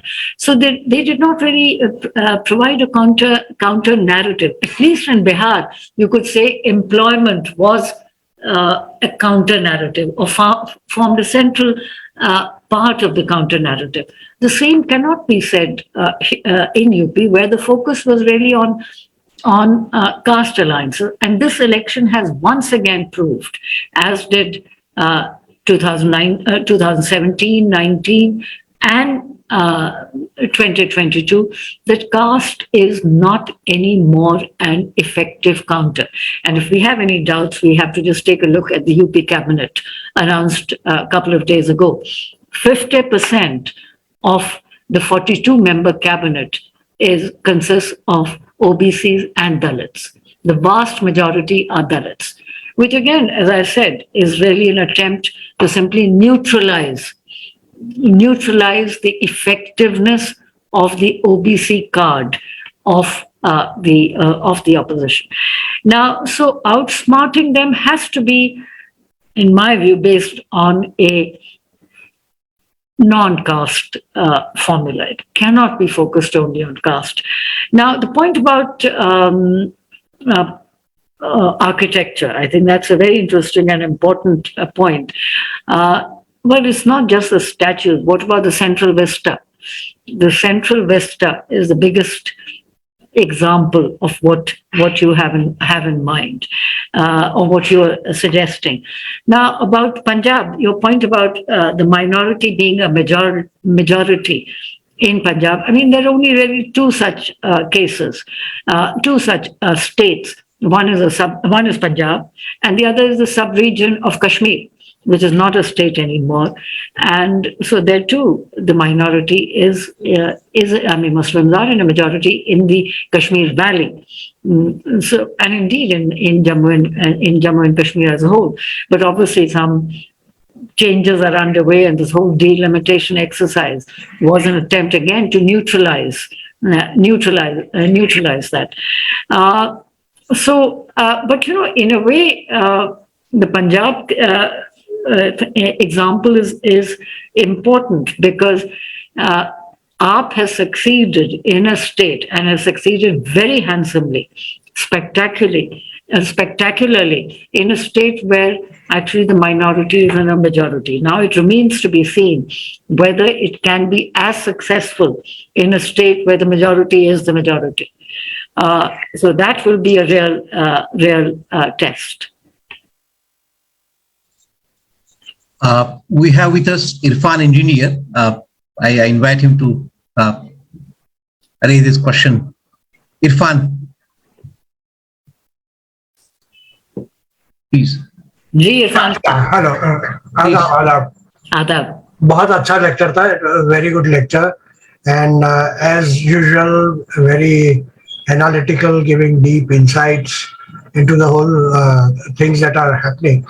Actually, I had raised my hand for earlier discussion that was happening with Kumar Ketkar, and so after that discussion was over, I lowered my hand also. But I just wanted to add one point to that. In that discussion, that left has been dubious towards minority communalism or right wing in minority. It has been more accommodative, due to this formula or due to this formulation that communalism of majority threatens democracy, but communalism of minority affects people within minority and not the institution. So as a result, we were seen as, left was seen as, having dubious or hypocritical, not even-handed attitude opposing communalism. Look at all this now what Muslim communities is doing, this hijab controversy. Now somebody goes and offers a namaz inside university. This is very much helpful. So partly this. And the second issue that I wanted your response also, that they are mobilizing OBCs. The Hindutva right wing is very consciously mobilizing OBCs, but on the issue of plebeianism.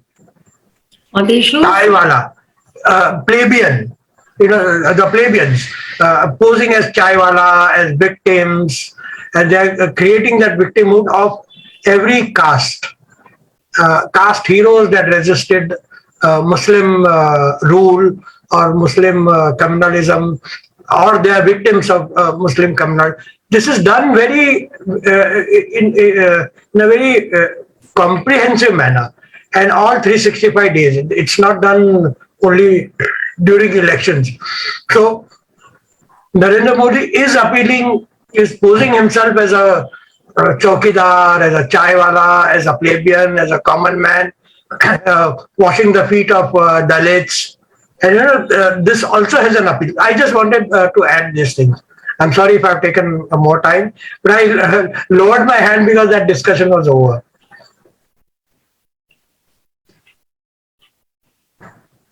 Ji. No. Yeah, no, the point that Irfan is making is very important. I mean, it's obviously the Prime Minister is himself from the OBC community. And even if that is not openly stated, it's always there.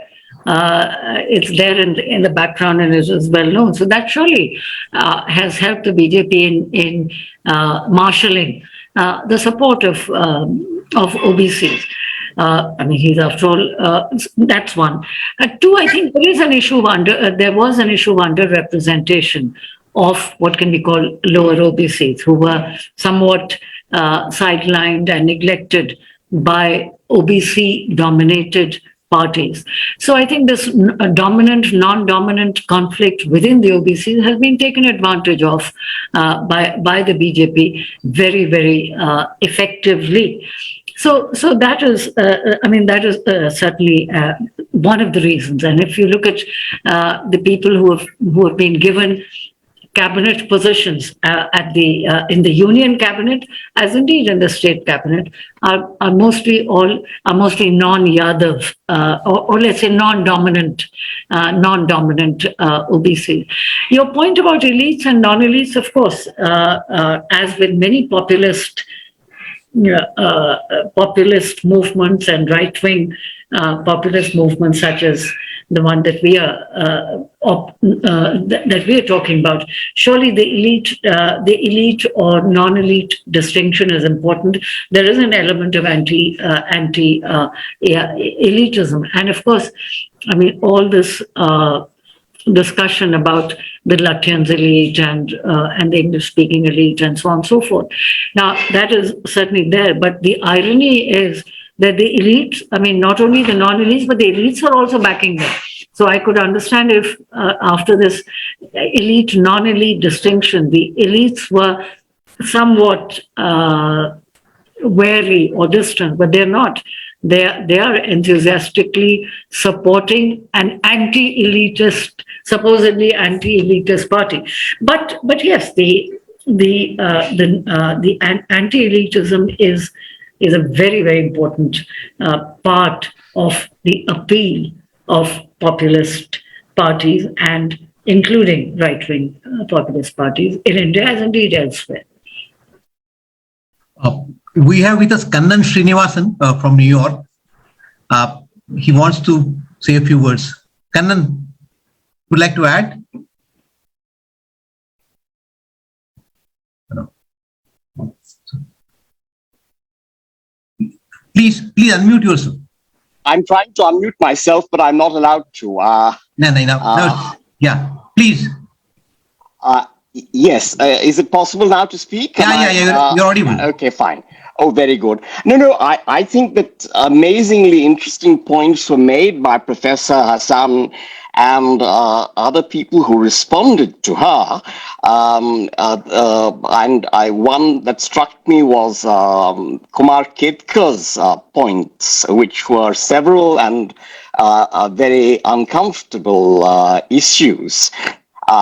I'm reminded immediately when we talk about what's happened to the Congress of a book that I read long ago by Zoya Hasan about the Kidwais of Barabanki, in which he talked about the first meeting of the United Provinces Assembly in 1937 and talked about the violent calls, the Islamophobic calls from the Congress benches of the Panth government, which had just then taken office.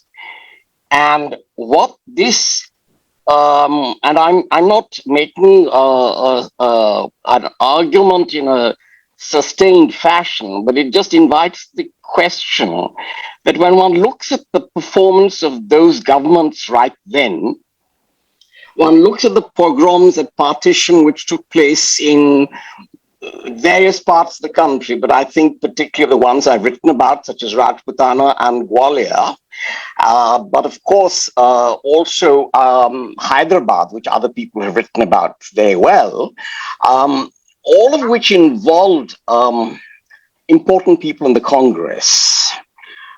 This invites the question as to whether it is in fact the Congress, which has for long, from the very beginning, been the original Hindutva party, challenged only by the Nehru family, who were in a minority and often didn't have their way, and were in fact the voice of rationality in a party which drove an Hindutva narrative at a time when the Mahasabha was too incompetent and immature to actually provide that sort of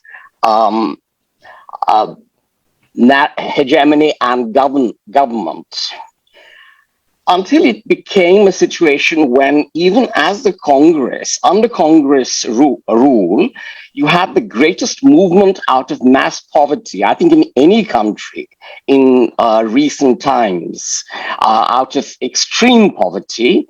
Yet the entire media, which as Ketkar pointed out, is very enamored of a certain anti-Congress, anti-communist, anti-progressive worldview was all about Sonia Gandhi's supposed trillions of dollars of wealth in Swiss bank accounts.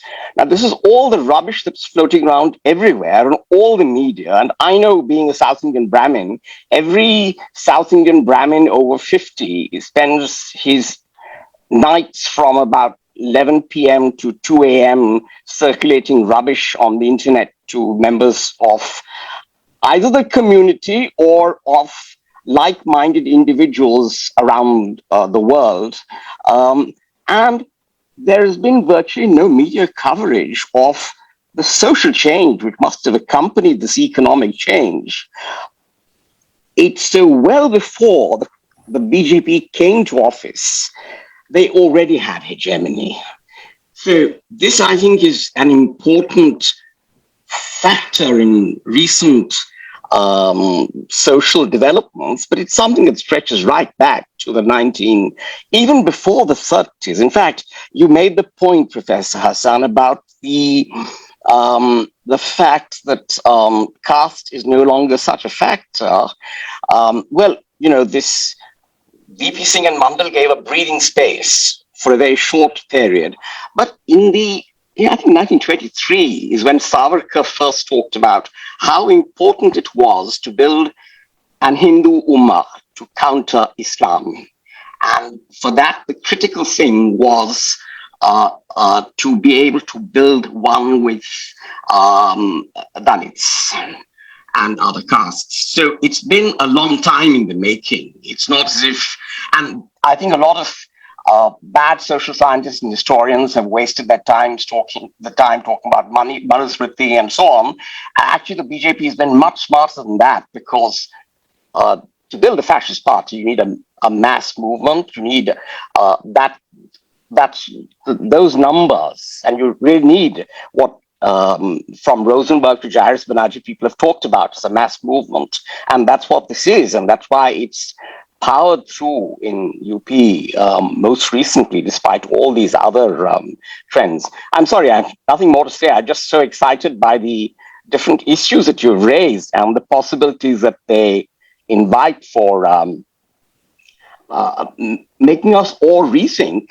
And I think that also to bring back the fact that it's that the intelligentsia, the people who are in the press and others who are literate, there's a very strong tendency to very reactionary social views, which have often been effectively disguised as queries about supposed social concerns. In the 1950s, these were always framed by, I think, the socialists as, for example, the questions that were always asked about how much does it cost Nehru to maintain Nehru per day, and then became eventually questions about why is it we're not being able to find one individual in the whole of India who, other than one Italian, to run the country, and so on to Rahul Gandhi today. These are all actually, at one level, anti-Nehru family questions, but actually in a profoundly socially reactionary questions. And this is, I think, these are all the characteristics of Indian fascism. The one only thing I wanted to add was in 1951, Paul Baran came to Delhi and spent time with the Planning Commission and wrote a note, and in which he argued why it would not work. He said, you're trying to do social change through the back door, social and economic change through the back door. You don't want to tax, but you want all the benefits of a social revolution without a mass movement. And he said, in the long run, this is bound to fall apart because it's too dependent on foreign aid. So I'm just wondering whether all these can be neatly wrapped up, because these are just my stray thoughts. Well, I think very wonderful straight thoughts. You've put it better than I could or many of us could. I think you've really summed up several different issues. One, of course, the crisis of the Congress, which, as you said, has a much longer history, and that, I mean, it is well known that, I mean, the Congress has always had a very powerful right wing within it. And I think you were quite right in saying that the Nehru Gandhis were able to contain that. And in fact, that question has arisen today as well, because there's just this clamor that the Gandhis must step aside and the Gandhis must resign, and some even asking them to quit politics altogether, not just resign, sort of resign from whatever positions they are holding. But it does raise the question that you have very rightly raised, that once they're not in the picture, will sort of pluralism and secularism, which is so identified with them, I mean, will that survive in the Congress? So that and several other questions that, I mean, issues that you've raised, I think are very significant in terms of, the middle class and so on, and its role. So thank you for this intervention. Thank you very much. Zoya ji, there is a raised by Mr. Naveen. I invite Mr. Naveen to raise this question. शुक्रिया जोया जी आपके lecture के लिए और इस चर्चा के लिए। मैं पहले एक छोटी सी टिप्पणी करना चाहता हूं, उसके बाद एक छोटा सा सवाल है। क्योंकि कुमार केतकर साहब ने ये बात उठाई, तो हमें लगता है कि इस बात को याद रखना चाहिए कि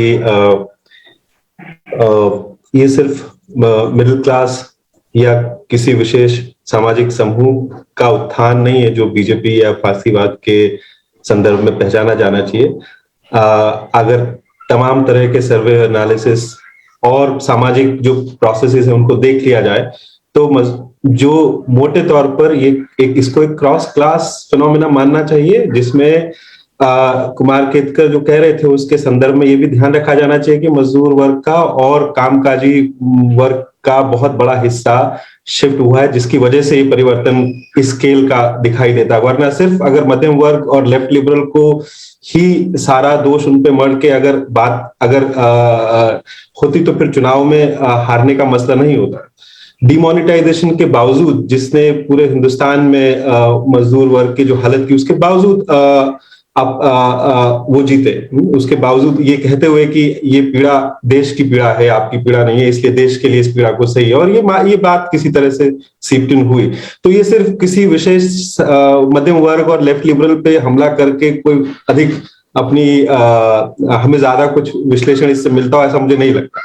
दूसरी बात यह है कि हमें ये भी नहीं भूलना चाहिए कि जनता ने माने जनता को कोसने का माहौल तो है ही, थोड़ा बहुत कोस ही सकते, लेकिन जनता ने तो 2004 में मौका दिया था, 2004 से यूपीए 1 यूपीए 2 में मौका दिया था और बहुत व्यापक पैमाने पे दिया था। उसके बावजूद, और जिसमें वामपंथ शामिल था, वामपंथ और कांग्रेस दोनों शामिल थे, उसके बावजूद वो नहीं चला पाए, वो लोग नहीं चला पाए इसका। और इसके बावजूद कि जिसके बारे में आपने कहा कि तमाम तरह की लगभग एक तरह की सामाजिक लोकतंत्र, सोशल डेमोक्रेसी, आप मजदूर minus working class from its definition, but a kind of turn towards social democracy could be seen in various kind of legislation that were passed. Despite all that, post UPA, they could not manage to sustain that momentum. And we don't understand what happened. What happened despite a kind of substantial shift towards some form of social democracy in UPA 1, UPA 2, having left and Congress both on the board. So I don't think we gain much criticizing left here, or a left Congress that was probably together in this fiasco. What happened in post 2004 in terms of losing in the next election by withdrawing from UP and so on. That analysis, I think, needs to be done. So I was particularly struck by when you said that the non-BJP or anti-BJP or Congress did not, including left, did not do much on the nationalism question. What do you really mean by that? You know, on many occasions from that we know in the post-independent history, that as far as nationalism was concerned, of the kind that we must inherit, left was not falling short. In fact, left was more criticized internally or generally that they're becoming nationalist. So what left or the Congress should have done by proposing or by doing substantially on the nationalism question? जी, आपने तो बहुत सारे सवालात किए हैं, मगर नहीं, आप मेरे ख्याल में ये जो आप बात कह रहे हैं कि बीजेपी की जो कामयाबी है वो महज मिडिल क्लास सपोर्ट के ऊपर नहीं बेस्ड है, ये बिल्कुल आप बिल्कुल सही बात कह रहे हैं। एक तरह से बीजेपी की कामयाबी मिडिल क्लास सपोर्ट तो है ही है, मगर उनको जो गरीबों की सपोर्ट मिली वो बहुत उनका जो पूरा सपोर्ट स्ट्रक्चर है उसका एक बहुत अहम हिस्सा है। तो मेरे ख्याल में आप जो सजेस्ट कर रहे हैं वो सही है कि एक तरह से बीजेपी ने एक मल्टी क्लास सपोर्ट स्ट्रक्चर बनाया है, जिसमें कि सिर्फ मध्यम वर्ग के लोग नहीं है बल्कि गरीबों का बहुत ही इम्पोर्टेंट वो है। और इसमें जाहिर है जिस तरह की इन्होंने वेलफेयर पॉलिसीज की हैं और ये खास तौर पे ये जो फ्री राशंस वगैरह का है, अनाज का, इसका बहुत बड़ा रोल है।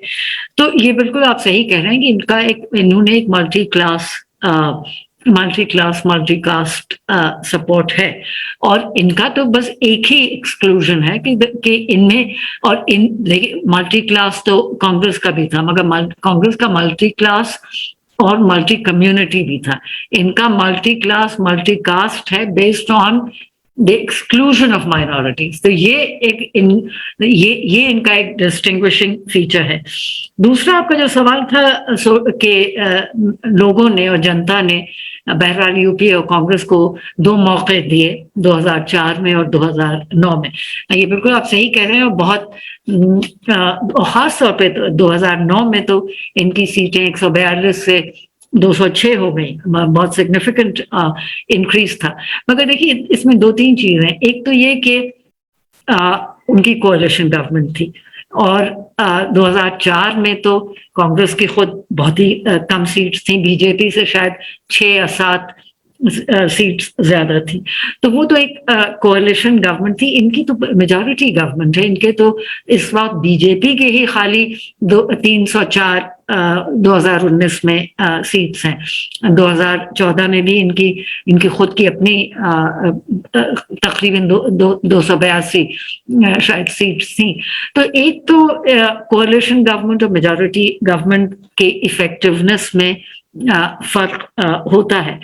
अब इन 2 मौकों के बावजूद ये क्यों, मगर जैसा आपने कहा कि बहरहाल एक तरह से एक कोशिश थी सोशल डेमोक्रेसी कायम करने की। अब वो एक इंडियन सोशल डेमोक्रेसी थी, जाहिर है वो यूरोपियन स्टाइल सोशल डेमोक्रेसी नहीं थी, मगर बहरहाल एक इंडियन मतलब social democracy with Indian characteristics तो थी। तो वो, और ये सारे राइट्स बेस्ड लेजिस्लेशन तो बहुत ही इम्पोर्टेंट अहम और कीमती थे, और उसका इनको बहरहाल फायदा तो हुआ 2019 में। मगर इसके बावजूद जो कुछ हुआ, अब इसमें तो अब ये तो एक बहुत कॉम्प्लेक्स स्टोरी है कि यूपीए का क्यों कोलैप्स हुआ। जाहिर एक लीडरशिप क्राइसिस थी। सिर्फ पहले तो 2 पावर सेंटर्स थे, फिर 3 पावर सेंटर्स हो गए, सोनिया गांधी, मनमोहन सिंह, राहुल गांधी।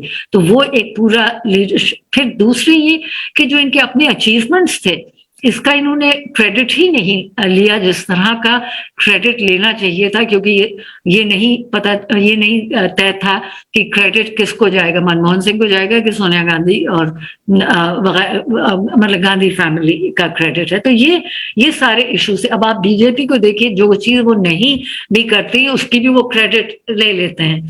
अगर वो किसी पहले की गवर्नमेंट ने शुरू किया हो मगर उसको उन्होंने थोड़ा और आगे चलाया हो, वो उसका पूरा क्रेडिट लेते हैं। यहाँ पे तो जो आपने कुछ किया है उसका ही आप क्रेडिट नहीं लेते हैं।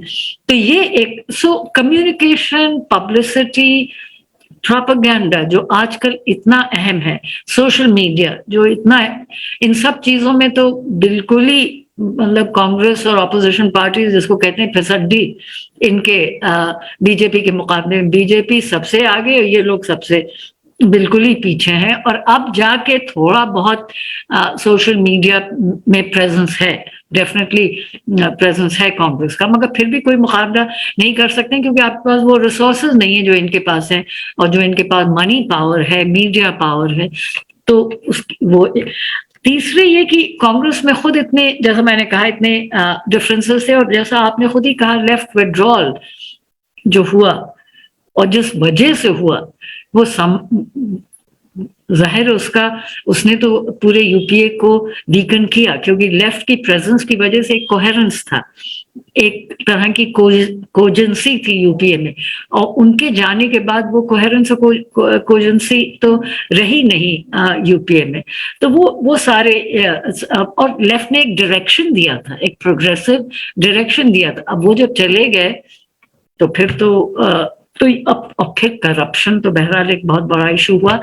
और अबव ऑल जो आपने जिसका जिक्र नहीं किया मगर वो इससे इमर्ज होती है बात, और वो ये कि ये जो पूरा एंटी करप्शन मूवमेंट था, सपोजिटली तो इंडिया अगेंस्ट करप्शन, और अरविंद केजरीवाल और अन्ना हजारे उसको लीड कर रहे थे, मगर अब तो सबको मालूम है, और प्रशांत भूषण जो उसमें उस वक्त बहुत पेश थे इस मूवमेंट में, और उसके कोर ग्रुप में थे, वो उनके वालिद दोनों ही कोर ग्रुप में थे। अब वो ये बात को मान रहे हैं कि ये आरएसएस स्पॉन्सर्ड मूवमेंट था।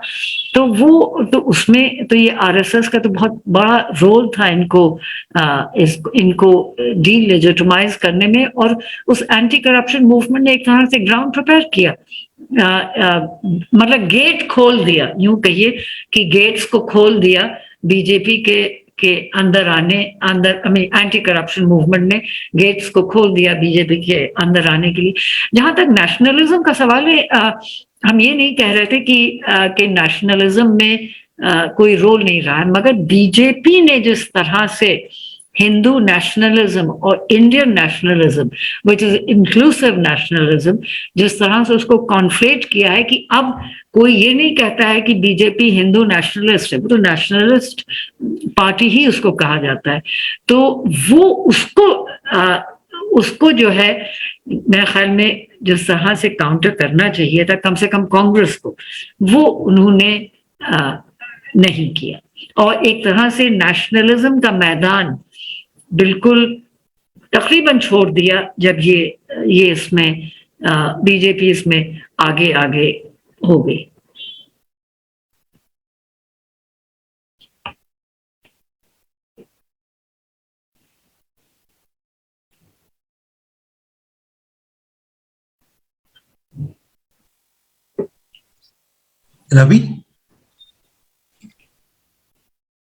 Ravi Sina wanted to add something. Ji, Yeah, Ravi, please. Yes.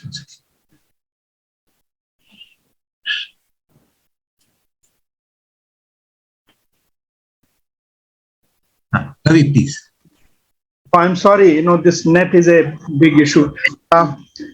It has been wonderful, Zoya ji, and it's just we at NSI will have to figure out how to continue this discussion for several sessions, and we have to get a promise from you that apart from taking this discussion forward, you will also give us a lecture on UP, on what has happened in UP. No one, and Congress.